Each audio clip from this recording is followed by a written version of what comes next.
Police এই কারণেই টিকে থাকবে পৃথিবীতে, সেটা হচ্ছে পুলিশের জন্মের সাথে সভ্যতার জন্ম বিকাশ এর সাথে জড়িত। সুতরাং আমি চাই বা না চাই এটা টিকে থাকবে।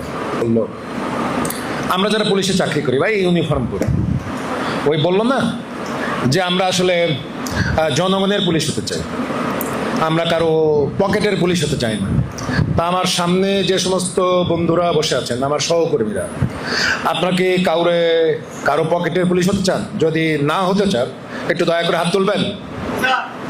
ও তাহলে আমরা কেউই হতে চাই না।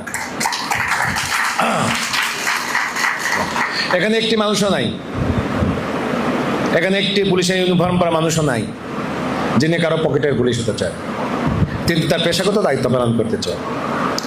তা আমাদের খুলনা বিশ্ববিদ্যালয়ের শিক্ষাবিদ, প্রধান প্রশাসক, ভাইস চ্যান্সেলর মহোদয় আছেন, তিনি অনেক সুন্দর করে বলে দেন তিনি যে পুলিশ দেখতে চান, তিনি যা বললেন আগামীকালের পত্রিকায় ওইটুকু কি হেডলাইন হবে? মানে তিনি যেমন দেখতে চান, আর আমাদের দুইজন বরেণ্য মানুষ তিনি যা বললেন এই পুলিশকে এইভাবে দেখতে চান। এই পুলিশকে রাজনৈতিক সাথে ব্যবহার করা হবে না, পকেটে নেওয়া হবে না, আমরা এগুলো করবো না। তা পেশাগত মানুষ হিসেবে আগামীকাল যে পত্রিকা বের হবে সেই পত্রিকায় কি ওই জায়গাটুকু স্থান পাবে?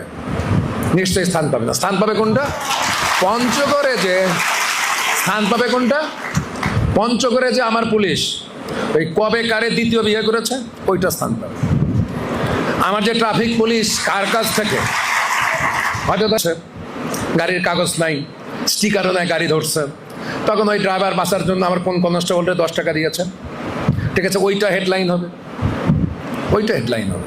তাই এগুলো সবই খারাপ এবং আরও মানে এগুলো সমর্থনযোগ্য না। এই যে আমাদের একদম সামনে আর কি আমাদের ছোট ভাই আর কি, ও অনেক জায়গা বলেছে। তো এই সেই ডিপার্টমেন্ট, এই যে কি 5ই আগস্ট থেকে আজকের যে 5ই আগস্ট 1 বছর ধরেন যে রুশ বিপ্লব যখন হয় তখন জন লিটার বই লিখছিলেন দুনিয়া কাঁপানো 10 দিন।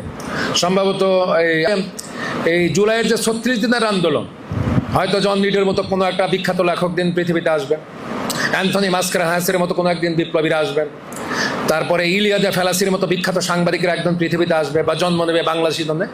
তারা হয়তো এই জায়গাটা আমার আকাঙ্ক্ষা এবং আমার যে অপূর্ণতা এটা নিয়ে লিখবে।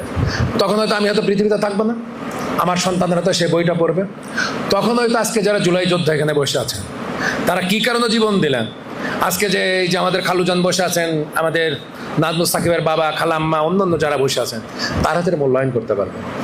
এবং রিয়েলি আপনারা যারা দেখেছেন, যারা আপনার নন পুলিশ